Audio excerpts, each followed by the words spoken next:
Hi అందరూ ఎలా ఉన్నారు? Welcome to my channel. Thank you for watching. Biscuits ఈజీగా ఎలా చేసేసుకోవచ్చు ఈరోజు ఈ వీడియోలో చూసేద్దామండి. సింపుల్గా ఈవినింగ్ ఇంట్లో ఏమీ లేనప్పుడు టీతో పాటు బిస్కెట్స్ ఈజీగా చేసేసుకోవచ్చు. సో నేను ఇక్కడ గోధుమ పిండి ఒక కప్పు తీసుకున్నానండి. సో మనం జల్లించేసి నీట్గా ఉండే పిండి ఒక కప్పు తీసుకున్నాను. అదే కప్పులో మనము ఇంట్లో ఉండే జాగరీ పౌడర్ కానీ లేదా జాగరీ కానీ హాఫ్ కప్పు తీసుకుంటున్నానండి. ఇందులో మనం షుగర్ వాడట్లేదు, ఇంకా మనం ఏమీ వాడట్లేదు. షుగరు సాధ్యమైనంత వరకు అవాయిడ్ చేయాలి కాబట్టి ఈ విధంగా చేస్తే సూపర్ అంటే సూపర్ టేస్టీగా ఉంటుంది. తప్పకుండా ట్రై చేయండి, ఈజీ. సో ఇందులో నేను హాఫ్ కప్పు జాగరీ పౌడర్ తీసుకున్నానండి. కొంచెం కొంచెంగా ఉన్నాయి.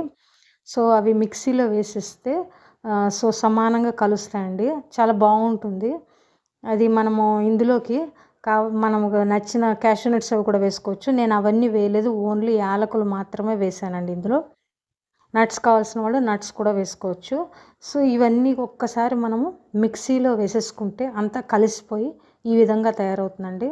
మీరు ఒకసారి చెక్ చేసుకోవచ్చు. మరీ సాఫ్ట్గా కాకుండా కొంచెం మీడియంగా ఉంటే బాగుంటుంది. సో ఈ విధంగా చూసుకుని అందులో నీట్గా మరీ మెత్తగా కాకుండా మీడియంగా ఉండేటట్టు ఒక్కసారి చేసుకుంటే సరిపోతుందండి. అదంతా కలిసిపోతుంది కాబట్టి. సో ఈ విధంగా రెడీ చేసుకోవడమేనండి. ఇప్పుడు ఇందులో నేను బేకింగ్ సోడా వేసానండి. వేసి ఒకసారి కలిపేస్తున్నానండి. బయట కొనడం కన్నా ఇంట్లో ఇలా చేసుకుంటే ఎప్పటికప్పుడు చాలా బాగుంటుంది. అందరికీ ఇష్టపడతారు కూడాను, అందరూ కూడాను. సో ఈ విధంగా చేసేయడమే. దీంట్లోకి నేను నల్ల నువ్వులు తీసుకున్నానండి. ఇష్టం లేని వాళ్ళు స్కిప్ చేసేయచ్చు. సో ఇందులో నేను నువ్వులు తీసుకున్నాను అనమాట. ఈవినింగ్ ఈ విధంగా బిస్కెట్స్ టీ తీసుకుంటే బాగుంటుంది కాంబినేషన్. సో ఇంకా ఈ లోపల మనం ఏం చేయొచ్చు అంటే స్టవ్ వెలిగించేసి, మనం ఇది మైక్రోవేవ్తో చేయట్లేదు కాబట్టి కుక్కర్ పెట్టుకుని అందులో ఈ స్టాండ్ పెట్టుకుని ప్రీహీట్ చేసుకుందామండి ఫస్ట్. ఈ లోపల ప్రీహీట్ అవుతూ ఉంటుంది. సో మనం అన్నీ కలుపుకునే లోపల ఇంట్లో ఉండే ఐటమ్స్ తోటి చక్కగా ఈజీగా సింపుల్గా చేసేసుకోవచ్చు. పిల్లలు ఎవరైనా గొడవ చేసిన బిస్కెట్స్ కావాలని వెళ్ళి మనం తెచ్చుకోక్కర్లేకుండా హెల్తీగా మాత్రం ఈ విధంగా చేసేసుకోవచ్చండి. చూసారు కదా. సో అది నేను స్టవ్ మీద పెట్టేసాను కుక్కరు ప్రీహీట్కి కోసమని. అది అవుతూ ఉంటుంది. ఈ లోపల నేను హాఫ్ కప్పు ఆయిల్ తీసుకున్నానండి. ఈ ప్లేస్లో మీరు గీ కానీ లేదా వెన్న కానీ మీకు నచ్చినట్టుగా తీసుకోవచ్చు. మనం మొత్తం ఒకేసారి వేయకుండా కొంచెం కొంచెంగా వేస్తూ కలుపుకోవాలండి. చూసుకుని కలుపుకోవాలి. ఇది మనం చపాతీ పిండిలాగా చేసుకోవాలి. సో మనం ఒకసారి చూసుకుంటూ కలుపుకుంటూ ఉంటే సరిపోతుంది. అది ఉండ వచ్చేలా చేసుకోవాలండి. సో మనము అదంతా కలిసి ఒక ఉండలా రావాలి కాబట్టి మనం చూసుకుని వేసుకుంటే బాగుంటుంది, ఒకేసారి వేసేసుకోకుండా ఆయిల్. సో ఇందులో ఆయిల్ వాడానండి. ఇష్టమైన వాళ్ళు గీ వాడుకోవచ్చు, వెన్న వాడుకోవచ్చు. మన చాయిసెస్ మనదేనండి. సో ఈజీగా అవెన్ అక్కర్లేదండి, ఇంట్లోనే మనము చేసుకోవచ్చు. ఇందులో మనం గోధుమ పిండి వాడుతున్నాము, తర్వాత బెల్లం వాడుతున్నాం కాబట్టి చాలా చాలా హెల్దీ, చాలా చక్కగా వస్తాయి. సో ఈవినింగ్ ఒక హాఫ్ అన్ అవర్ దీనికోసం మనం కేటాయిస్తే ఈజీగా రెడీ అయిపోతాయి. సో నేను కలిపేసి ఈ విధంగా ఉండలు చేసి పెట్టుకున్నానండి. మొత్తం ఒకటే కాకుండా ఇలా విడివిడిగా చేసుకున్నాను. ఆయిల్ ఇంకా ఉంచాను అందులో. సో పక్కన పెట్టుకుని నేను ఒక ప్లేట్కి ఇలా గ్రీస్ చేసి, అంటే ఆయిల్ రాసేసి దీనికి నేను గోధుమ పిండి వేసేసి ఆ ప్లేట్ని రెడీ చేసుకున్నానండి. బటర్ పేపరు అవి ఏం లేకపోయినా పర్వాలేదు. సో ఈ విధంగా రెడీ చేసి పెట్టేసుకున్నానండి. ఈ లోపల స్టవ్ మీద ఉన్న కుక్కర్ అది కూడా వేడెక్కుతూ ఉంటుంది కదా. మనము ముందర ఇలా చేసి పెట్టుకుంటే కరెక్ట్గా టైం సరిపోతుంది. సో ఇదిగో చూసారు కదా, ఈ విధంగా ఈ ప్లేట్ రెడీ అయిపోయింది. ఇప్పుడు దీన్ని మనము ఈ కొంచెం కొంచెంగా మనం తీసుకుని ఉండలు చేసుకోవాలండి. ఇక్కడేనండి ఆ మొత్తం కాకుండా అందులో కొంచెం తీసుకుని, కొంచెం మరీ పలుచగా కాకుండా కొంచెం థిక్గా ఉండేలా చేసి మనం ఉండలు చేసి పెట్టుకోవాలి. ఇది చేస్తున్నప్పుడు ఏమవుతుందంటే విరిగిపోతున్నట్టుగా ఉంటుంది సైడ్స్ రౌండ్ అదంతా. సో అలా లేకుండా మీరు చూసుకుని ఆయిల్ ఏమో కొంచెం చేతికి రాసుకుని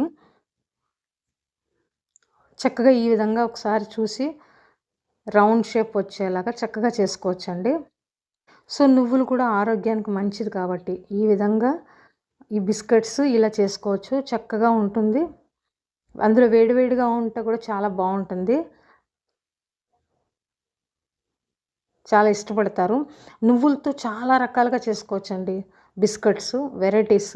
సో, ఇందులో మాత్రం ఈసారి స్వీట్ చూపిస్తున్నాను. స్వీట్ బిస్కెట్స్, స్వీట్ తిల్ బిస్కెట్స్ అండి. చూసారు కదా! ఇలా చేసుకోవడమే. మీరు చూసుకోండి.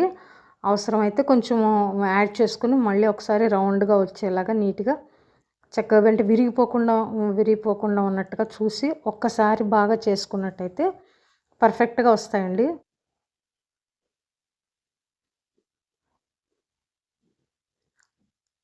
ఎంతమందికి తెలుసో తప్పకుండా కామెంట్ చేయండి.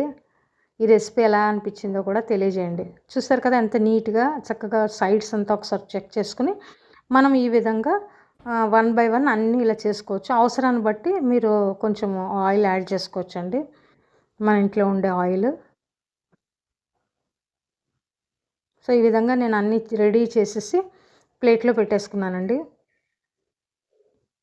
ఏదైనా ఫంక్షన్స్ కానీ, బర్త్‌డేస్ కానీ, లేదా మన ఇంటికి రిలేటివ్స్ ఎవరైనా వచ్చినప్పుడు గానీ, పిల్లలు తినాలన్నప్పుడు గానీ, లేదా మనకే తినాలనిపించినప్పుడు గానీ, చక్కగా ఈ విధంగా చేసుకోవచ్చు. సో, చూసారు కదా! అన్నీ నేను ఈ విధంగా ఇలాగా ప్లేస్ చేసి పెట్టుకున్నానండి. ఆ ఒక గ్లాస్ పిండితో ఇవన్నీ వచ్చాయి బిస్కెట్స్ అన్నీ కూడా. సో, ఇప్పుడు ఇది ప్రీ హీట్ అయిపోయింది. సో, నేను ఈ ప్లేట్ తీసుకెళ్ళి అందులో పెట్టేయడమేనండి. పెట్టేసాను. చూసారు కదా! అంతేనండి. అవి ఎలా ఉన్నాయో చూసారు కదా! సో, కరెక్ట్‌గా 15-20 మినిట్స్ అంతకన్నా అవసరం లేదండి. మధ్యలో ఒకసారి చూసుకుంటే సరిపోతుంది. ఎక్కువసేపు ఉంటే ఇదైపోతాయి. సో, కరకరలాడుతూ వస్తాయి. చాలా బావుంటుంది. సో, 15 మినిట్స్ అయిపోయింది. చూసారు కదా! ఎంత బావున్నాయో చక్కగాను. సూపర్ వేడివేడిగా ఉన్నాయి. వేడిగా ఉన్నప్పుడు కొంచెం మెత్తగా ఉంటాయండి. అవి చల్లారాక కొంచెం గట్టి పడతాయి.